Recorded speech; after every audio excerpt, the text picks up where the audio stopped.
So you guys should have already added elevations and sections to your workbook. I'm gonna show you kind of how to complete the rest of it here. So putting your workbook together, you're pretty much gonna go back and forth between this tab where you have all your drawings, and then this tab which is kind of your workbook creation. So we are going to start just by placing some different things. So if you look at the workbook, these are the pages that we want to look at. We want a cover sheet. We want our first floor plan, second floor plan. We want our floor elevations from the exterior. We want all our interior elevations. And then the last thing is we want a 3D representation. So let's go ahead and look at that first. So the 3D representation, we're actually going to create a new subset. So you're going to right click, create new subset. And we're going to call this interior renderings because you guys need to include two 3D images from your interior. So we're going to say interior renderings. Create. And then we're going to create a new layout within that subset. So new layout, and you can call it the same thing, interior renderings. With your workbook, anytime you guys see your master layout, you want that to be ArcD. So if it's not, make sure you change it to say that. Okay, and hit create. So this layout is where I want to place my interior renderings. So make sure that this one is selected before going back into our drawings menu. So when I come back to the drawings menu, I'm going to go ahead, or actually I'm going to stay on that. I'm going to go ahead and click on my 3D option. And I'm actually going to use this walking tool. This allows me to go inside and outside the house pretty easily using my arrow keys and my mouse. So I'm going into my room. Okay, so now I want to pick out where do I want kind of an interior view of my house. So maybe I want it as if I was standing right at the front door. So if I walk right through the front door, what's the view that I see? And maybe that's the view you want to include. So let's say I want this view.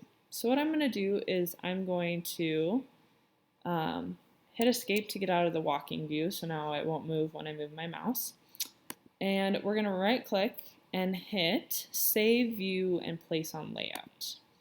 So it will automatically go to the layout that I last had selected. So that's why you wanted to make sure that that one was selected first. So we're going to put both of our interior renderings on here, so make sure you leave some space. So you can select wherever you want and then use that center button to drag where you would like it. So I'm going to put one here and then I'm going to put one right below it. Okay, so okay there.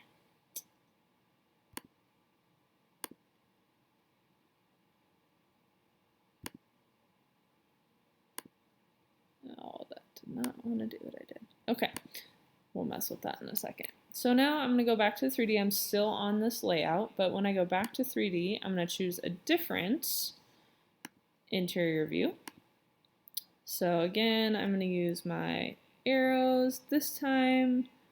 Maybe I want to show something upstairs or maybe in my bedroom. So maybe let's go up the stairs, through some walls here.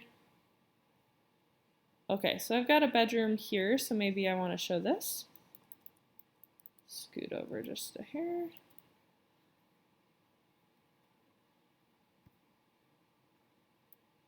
Okay, we'll do it as if I'm kind of looking down maybe. Maybe something like this to show a bedroom. Obviously, you guys have lots of options with what you want to show. So again, hit escape to exit the 3D mode. And then we'll right click and hit save view and place on layout. It will take me back to the layout that I was on before. And we can move, and that really does not want to move how I want it to. There we go.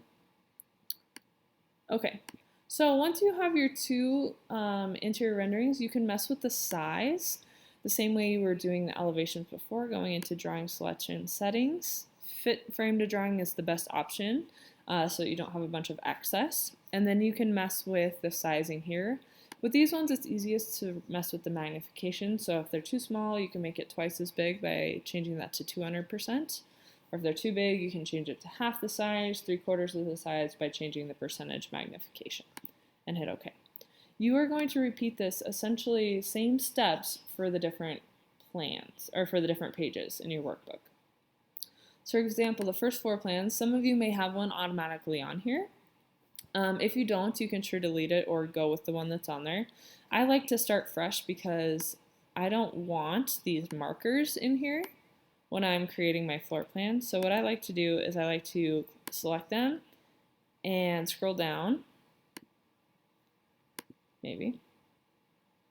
And then I can go to layers and I can hide layers. So what that does is that will hide my elevations.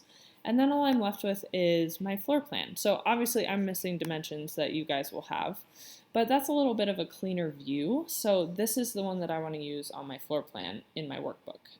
So with the dimensions, obviously. But I can do the same thing, right click, and go to Save View and Place on Layout. So remember, I wanted to have that layout selected because it will automatically go back to the one that I was working with.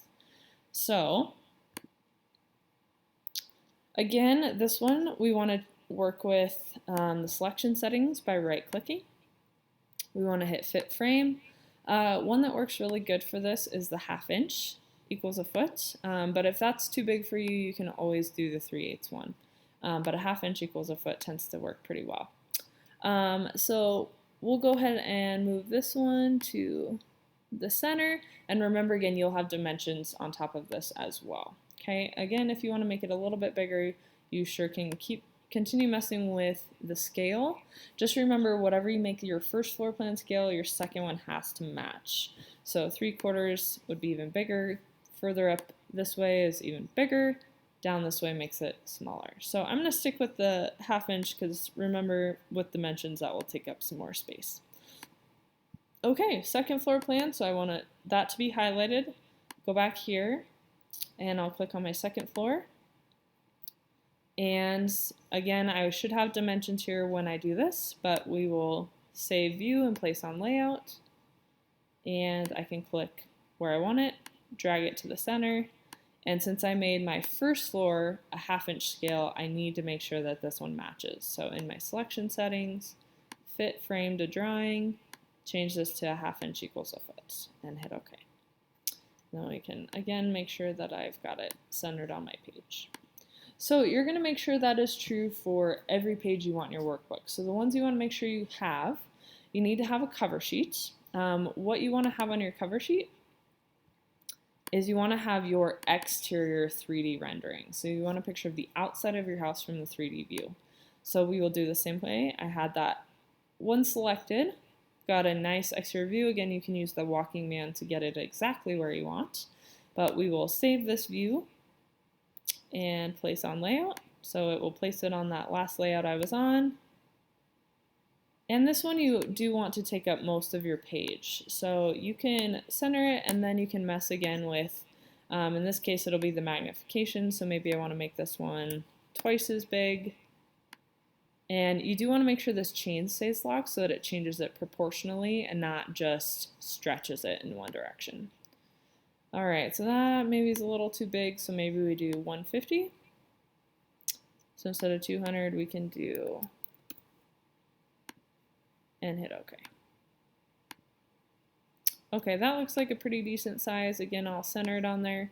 One thing you guys can check out too, if you zoom in to here, this is where your project info goes in. So if you want to fill in some more things on here, you're welcome to. You'll notice the top. This is where Bozeman High goes with its address. So if you guys want to add the site address for where you want your tiny house to be, you can certainly do that so that your blueprint has a little bit more information. Same thing with your client. So you can put in more information for your client if you wish. Okay. Okay, so again, things you need to have an exterior rendering on your cover sheet, project info completed. You won't worry about these pages. You need to have first floor plan, second floor plan with matching scales. Elevations, again, there's a video for inserting elevations and sections in your workbook. Make sure you watch that for creating these. So you've got your 4 exterior elevations. You'll have your interior elevations, as well as your sections. and then you should have the 3D representation with your two interior renderings on it. And that will be it for your workbook. So if you have all those sheets with the proper layouts on there, you are good to go.